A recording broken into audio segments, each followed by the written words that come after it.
All right. Y'all hear me okay? Oh, sweet. This mic is really, really sensitive, so cool. My name's Ben, as I've already been introduced, and I'm the pusher of buttons, as you can see on my awesome slides here. See, check it out. Bam, really good at it. So normally when somebody gets up here and gives some sort of technical talk, they have a pretty standard slide showing, oh, this is why I'm qualified. They have some super, super awesome, brilliant degree from some accredited university. They have some incredible accomplishment that makes them like really, really good at what they do. Or they have like some open source library that has like 1.5 million stars on GitHub, and like you're just like super, super qualified. Well, none of that is me at all. Like, that's just not me at all. Originally, the plan after college was I wanted to be this guy. Yeah, I wanted to be in an 80s metal hair band. Or I wanted to be this guy. I actually really love playing marimba. I have one at home and it's pretty sweet. But what ended up happening is I kind of turned into this guy.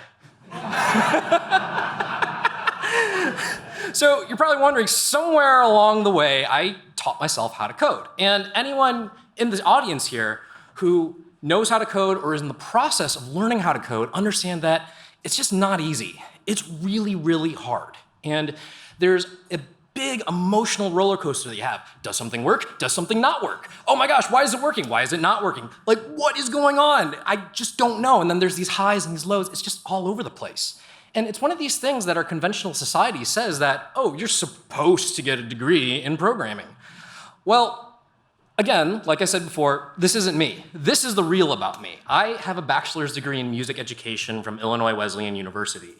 I'm a full stack engineer, blah, blah, blah. I totally dropped out of graduate school. And, well, I don't regret getting a degree in music in any way, shape, or form. I actually love music so, so much, and I pursued it with all my heart and soul.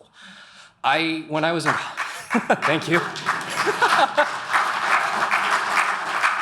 This is the most high-res photo I could find circa 2008, where I was competing in the Drum Corps International World Championships. I marched with Colts in 2008 and a couple of other corps the years before. And I seriously pursued a career in orchestra. I auditioned for USC and UCLA out here to get my master's degree. But before that, I did my student teaching, and I'm gonna be honest with you, I loved teaching. I loved working with kids and telling all of the children in this photo that they're holding their sticks wrong. I really enjoyed it, but what I didn't enjoy about this is that kid on the right is probably going to have some pretty nasty dental issues if he doesn't stop putting his drumsticks in his mouth and chewing on them. Like, what are you doing, kids? What was super frustrating about teaching is these kids were just not excited about music as I was. And it really kind of broke my heart in a couple of ways because they were forced into it. Their parents wanted to do it, and they just said, oh, my friends are in marching band, so I'm just gonna do it. And at the end of my student teaching, I learned that this is the average salary for a music teacher in Illinois just starting out. And you're thinking, okay, well, here's the average, and you know, that doesn't sound so bad, but when you realize that you have a 39% chance of getting this kind of salary, like, it's not fun. And everyone out there is usually working part-time. Music programs are getting cut all around the country, and it's just not a good time. So I said, you know what? I'm gonna go to graduate school. I'm gonna get my master's in music. I auditioned. And the school that I got out to was Cal State LA, and there was a bit of a disconnect there because I kind of wanted to use this time to just chill and kind of figure out what I wanted to do, but they were really into mariachi music, and I have so much respect for people who can play this kind of music because it's really, really hard, but I can't listen to this music for more than like 2 minutes and then I'm done.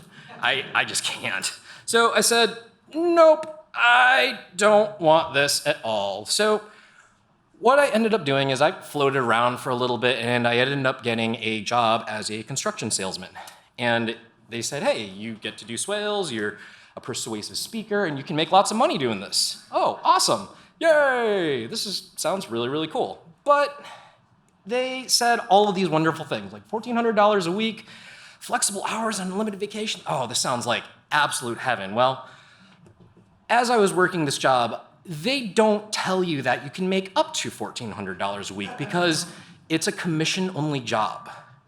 Most of the guys here were only making $40,000 a year. Some were making more, some were making less, depending on how much you sold. Flexible hours, sure, but they're really like long, weird hours that just kind of don't make sense. Like you have a 10 o'clock appointment for 3 hours, then you have a 2 o'clock for another 3 hours, then we're gonna put you to work from 7 to 10 p.m. at night. So it was just really weird. And when they say, oh, it's unlimited vacation, they really mean unlimited unpaid vacation. So it just really didn't work. And I unfortunately stayed at this place for 2 years, and I saw review after review of this company getting sued for elder abuse, for overpricing construction, and doing absolutely terrible, terrible things. I unfortunately submitted to this reality. I said, this is all I can do. I don't know what else I can do with my life right now. So it really, really put some nasty thoughts in my head. Like, you can't make money being creative. And you're supposed to really hate your job. Like, there's so many people out there that hate what they do for work. It's okay that you hate your job too. And because I was selling overpriced construction to people who clearly didn't need it because I needed to put food on the table, and I was running people's credit into 25% interest loans, I don't deserve to be happy because I'm a terrible person. And I started drinking a lot and just became this really, really not very nice, self-loathing person. And it was pretty terrible. So there was 1 month where I did really, really well. And go back to 2013. Do you guys remember this? Yeah, I know, right? Who remembers this piece of... Oh.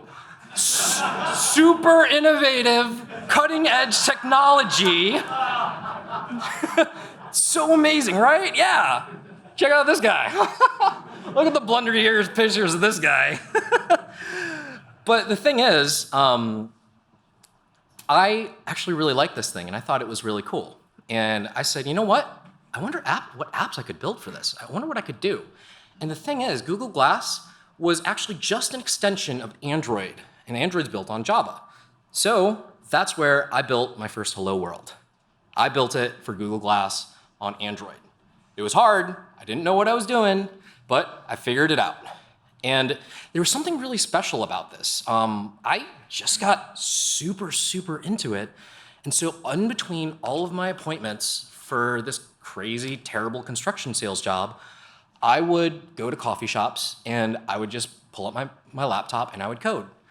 And I noticed that a lot of the tutorials and a lot of the resources I was using a MacBook. And so I said, you know what? Forget it. I'm going to buy a MacBook and I'm just gonna follow this because there's something special about this. And I really, really like this. And this computer that I have right now is the same laptop that I taught myself to code on.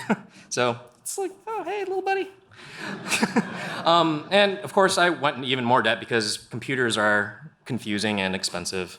Oh boy. And first off, I'm not affiliated with Treehouse in any way, shape, or form. I'm not getting any money from them, but this was the main resource that I used. And as I was learning and as I was teaching myself how to code, this totally short-circuited a lot of these previous beliefs that I had. Anyone who's coded knows that it's not just logic. It's super, super creative, and there's a lot of money in tech, and people do this for a job, and you can make money being creative. And if I was able to have this as a job for 40 hours a week, it's possible to love your job. And, you know, I might be a terrible person for doing these things just to survive, but, you know, coding makes me happy. It really, really does. And doing this makes me really happy. So I get obsessed, and to the point where I start skipping my appointments at work to just go to a coffee shop and code because I really loved it. There was something just so fun about it. And my boss calls me in, and we have a very long and frank discussion about what are you doing? Why are you learning how to code? People go to school for 4 years to learn how to code. are you trying to change careers right now? Like, come on, I need you out there selling. Like, you're one of my best guys.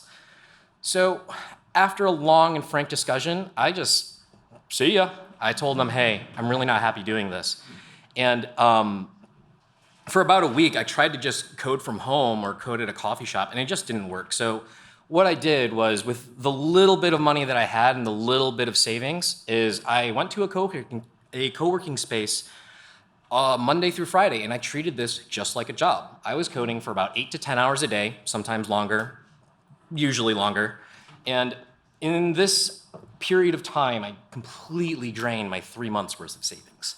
And I called my mom and said, hey, can you guys help me out here? I really need some support here. Like, I really like doing this. I think I can make this work. And initially, they were really, really supportive. Cut to about 4 months later, and I get a call from my mom, and she just lets me know that my father got laid off. And she says, we don't really have money to give you anymore. You know, you could make really good money being a waiter and waiting tables, Ben. You know, people go to school for 4 years to be a programmer. Like, I'm not sure if this will work. And so in my head, I am freaking the hell out and not knowing what I want to do. And so I tell my mom, okay, give me rent for the next month and give me 3 weeks and I will get a job. Otherwise, I'm gonna move back home with you in Illinois. And my mom said, okay, you have 3 weeks. I'll get your room ready. So the ultimate plan was, in this first week, I was gonna code like crazy, and I needed to get just one Android app, just one app into the App Store. And I still didn't know what I was doing. I'll admit, I got some help from a computer science student. A friend of mine, her brother was studying computer science at some university, and I said, hey, I need your help. And I gave him a little bit of money, what very, very little money I had, and we released this app in about 1 week, which was just really, really crazy. It was just so much work. And afterwards, I put it on my resume and I applied to over 100 companies. I found as many recruiters as I could, and I just threw that resume out there like making it rain. 90 of these companies just totally rejected me, or they didn't reply at all. I got about 5 phone screens, and the thing I heard the most was, well, we like you, but we just need somebody with a little bit more experience. The first place I interviewed, they were super, super nice. The second place that I interviewed in person, they were not very nice. And they told me, what are you doing? You're never gonna be a programmer. And they really, really just broke my heart that day. And I remember driving home and realizing that the last of the money that I had was to put gas in the car, and I didn't really have much money for food. I started shoplifting for food, and it was pretty bad. I got caught one night, and I basically begged this lady for a cup of ramen, and she didn't let me have it. And that was by far one of the worst nights I've ever had.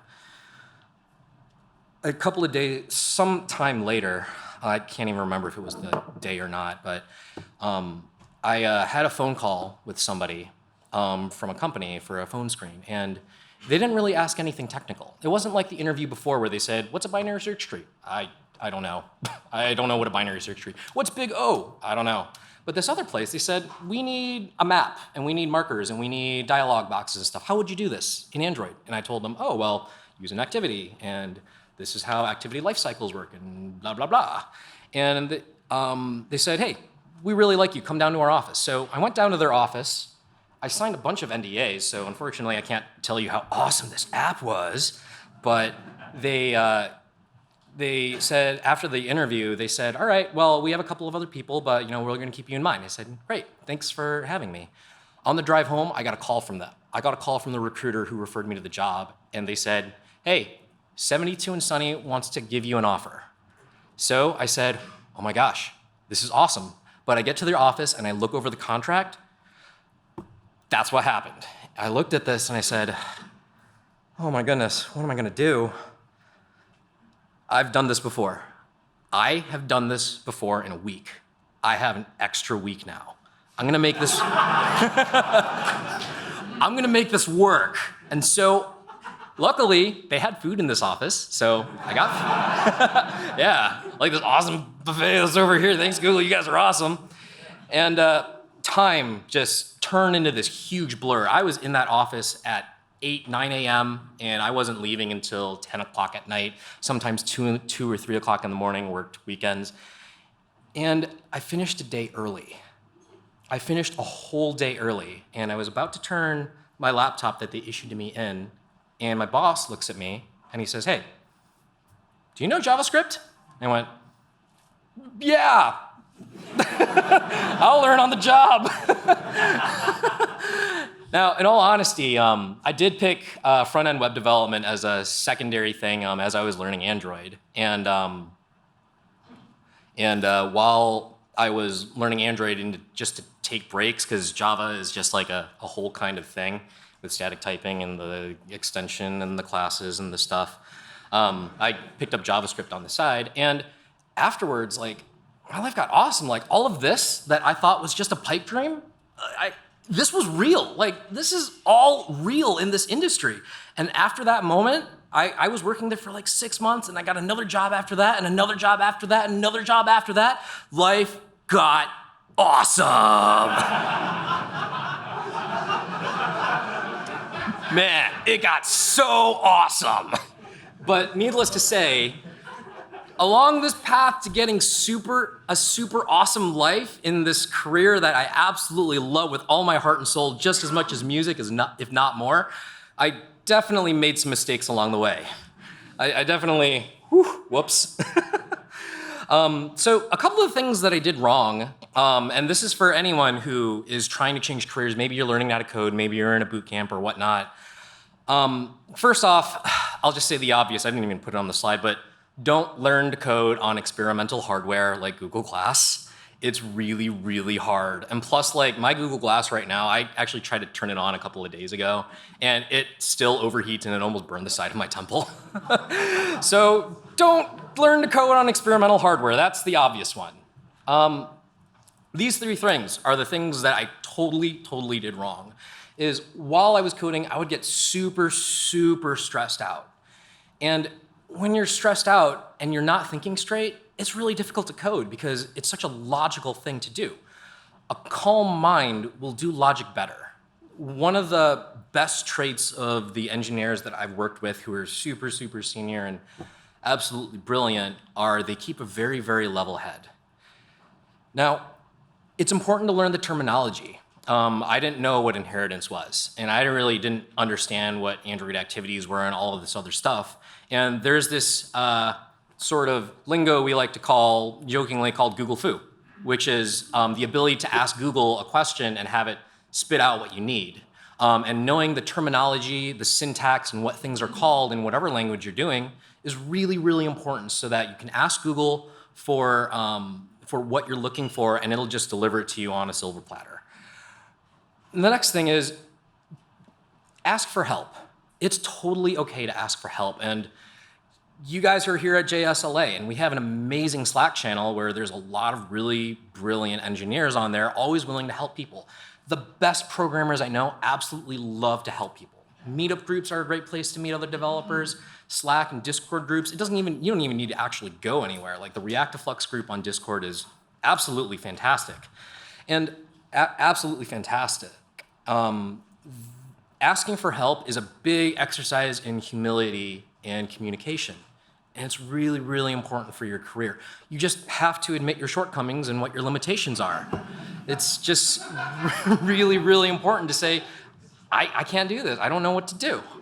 Now, you're probably noticing that a lot of the things that I'm doing wrong are actually just a nice thin veneer layer over soft skills and communication. And soft skills are what make your hard skills shine the brightest. Take this graph. On the left, you've got communication, and on the right, you have intelligence. And these are just arbitrary numbers. I didn't put them into some Myers-Briggs thing or whatever. If you're so super smart and you have all of these brilliant ideas just sitting around in your head, what good is it if you can't transfer it to another person? Your intelligence gets kneecapped by your communication skills. So learn to communicate. And And the more I code now, the more I believe that coding is writing, and writing is communicating. So by that property, coding is communicating. You may not be communicating with another person, but you're telling a computer exactly what you want it to do and how you want it to run something. Now, I want to talk about the things that I did right in this whole crazy, crazy process. And the first big thing I did right was to pick specialties. When I picked my specialties, I picked Java and Android because I really like making apps. And then my secondary was front-end web development because I liked just having something thrown out there super, super fast. And I can just make it. My favorite part about coding is if you can think it, you can make it, just like David was saying earlier. You don't have to wait for anyone. You don't have to wait for your boss or like budgets to get approved. You can just build it. Like, hey, forget it. I'm just going to build this right now. It's good to have a secondary skill out there. And that's when you get tired of your primary skill, you get to change it up and practice your second skill. Learning how you learn, there's so many different ways to learn how to do this online. There's classes, there's tutorials, there's all these different ways to do it. But I would emphasize to you to find out the ways that you learn the best. For me personally, I love to listen to music when I code. It's the best. I listen to video game music. I listen to Final Fantasy. I listen to Kingdom Hearts. Kingdom Hearts 3 is awesome. I love music so much, and for me to get into the state of absolute bliss is just listening to music and writing code all day, which is what I do for my job, and I get paid for it. Yay! But for me, videos, articles, and books really don't do it for me personally. I think the last three here do really well, and what I mean when I say isolation is if you just want to learn one tool, you isolate that single tool and you start a brand new project using that tool and that tool alone. You experiment, you play around with it. Now, I really like Treehouse and I really like all the tutorials that I learned from, but Treehouse, Udemy, Code Academy, Lynda, all these courses, I feel like they just hold your hand a little bit too much. And the more that you can solve on your own, the more memorable those solutions are going to be. And to be honest, I have a bit of a dirty confession to make when it comes to my